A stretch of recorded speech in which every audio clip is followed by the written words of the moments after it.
Assalamualaikum teman-teman. Pada video pembelajaran kali ini dengan mata kuliah kalkulus diferensial, kita akan belajar tentang materi turunan. Nah, teman-teman ada yang tahu nggak nih apa itu turunan? Mungkin kalian sudah belajar ketika kalian berada di bangku SMA. Langsung saja kita simak materi yang pertama.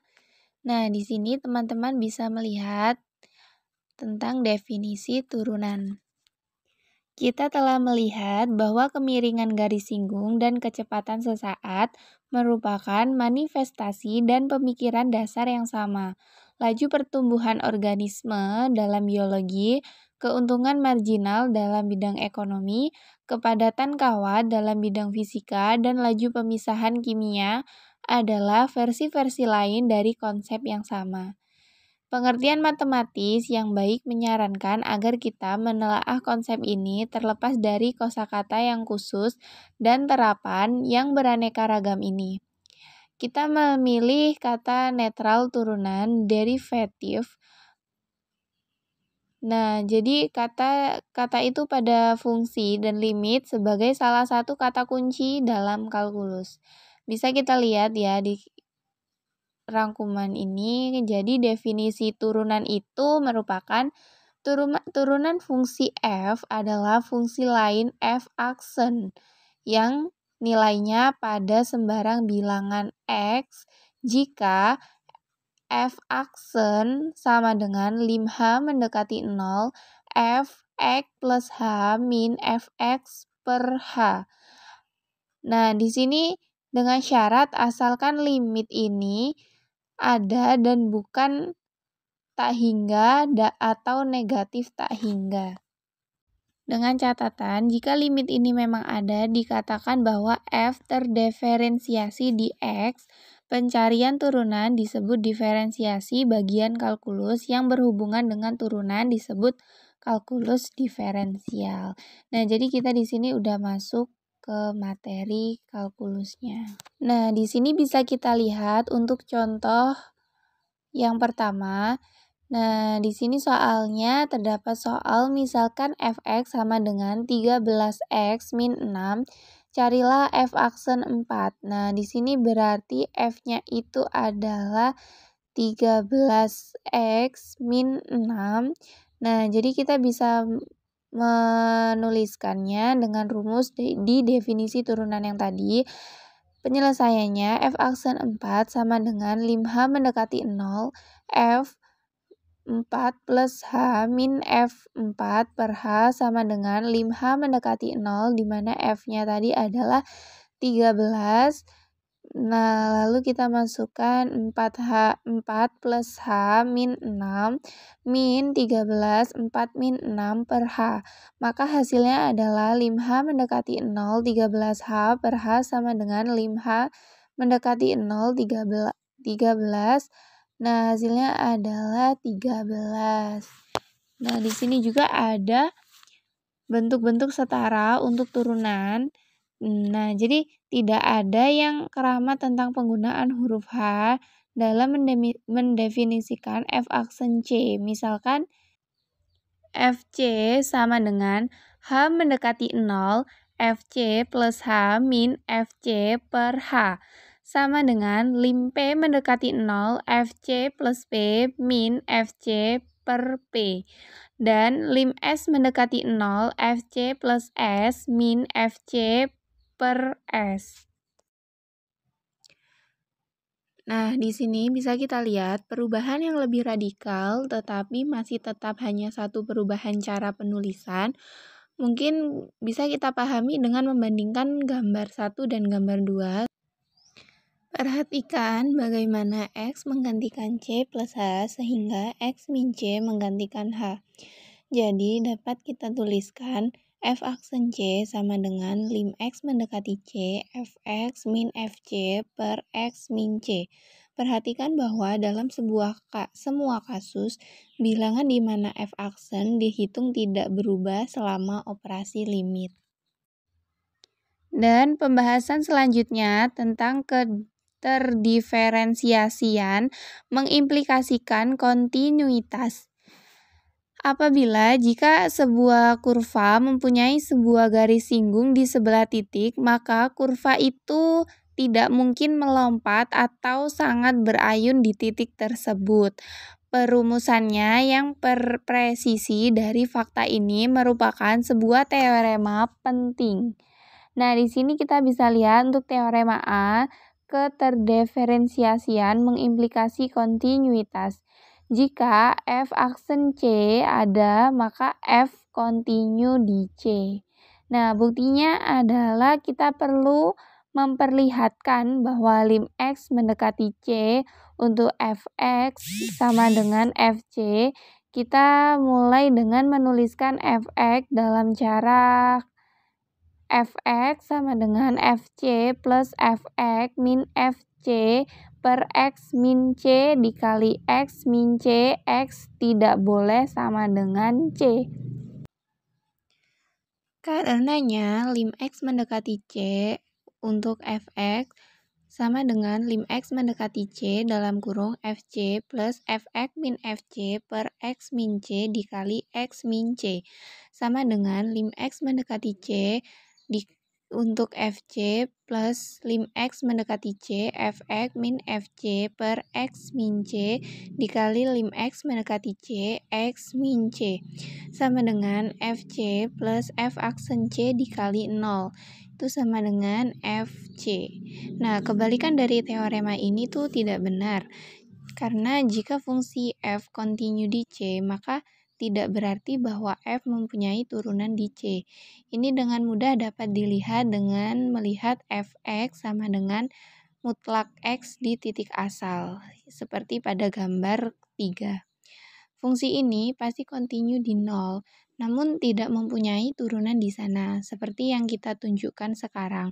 Perhatikan bahwa F0 plus H min F0 per H sama dengan 0 plus H min 0 per H sama dengan mutlak H per H.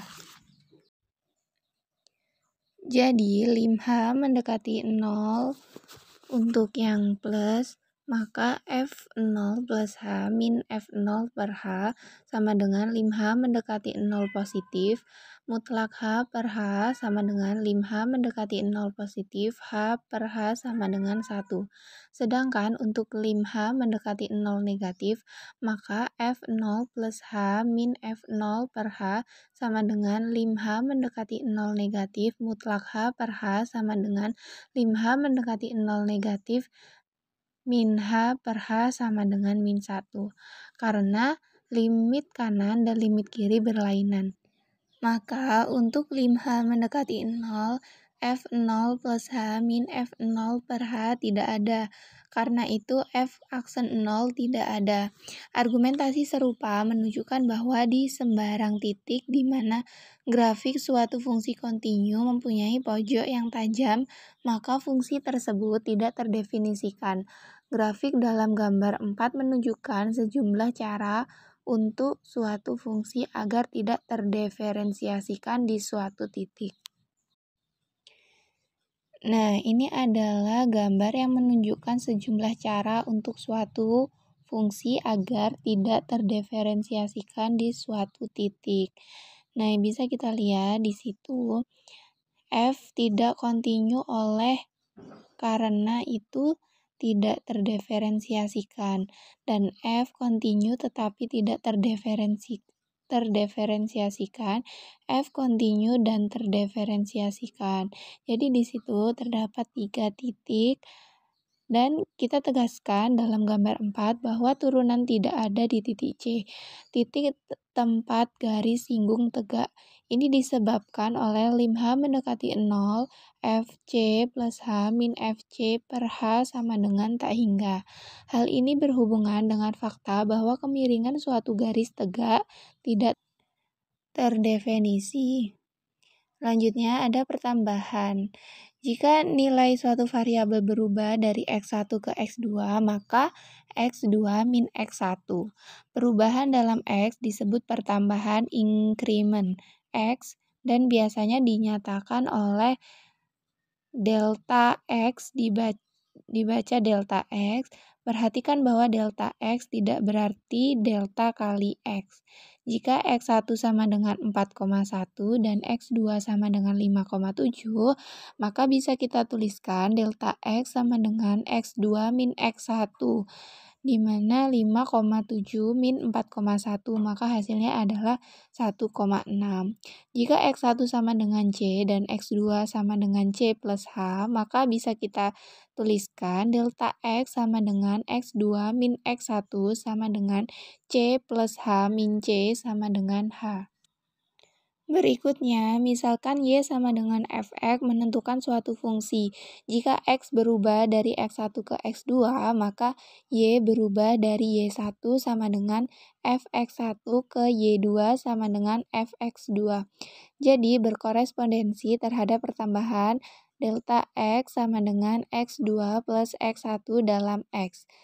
Terdapat suatu pertambahan dalam Y yang diberikan oleh delta Y sama dengan Y2 min Y1 sama dengan Fx2 min Fx1. Selanjutnya, lambang Leibniz untuk turunan. Lambang Leibniz untuk turunan, misalkan sekarang bahwa variabel bebas berubah dari X ke X plus delta X. Perubahan yang berkorespondensi dalam variabel tak bebas Y akan berupa delta Y sama dengan Fx plus delta X min Fx. Dan hasil bagi delta Y per delta X sama dengan Fx plus delta X min Fx per delta X. Menggambarkan kemiringan sebuah garis sekan yang melalui X, Fx seperti yang diperlihatkan pada gambar 6. Ketika delta X menuju 0, kemiringan garis sekan ini mendekati kemiringan garis singgung. Dan untuk kemiringan garis singgung, kita menggunakan lambang dy per dx, sehingga dy per dx sama dengan lim delta x mendekati 0, delta y per delta x sama dengan lim delta x mendekati 0, fx plus delta x min fx per delta x sama dengan f aksen x. Gottfried Wilhelm Leibniz sezaman dengan Isaac Newton menyebutkan dy per dx suatu hasil bagi dari dua bilangan yang sangat kecil.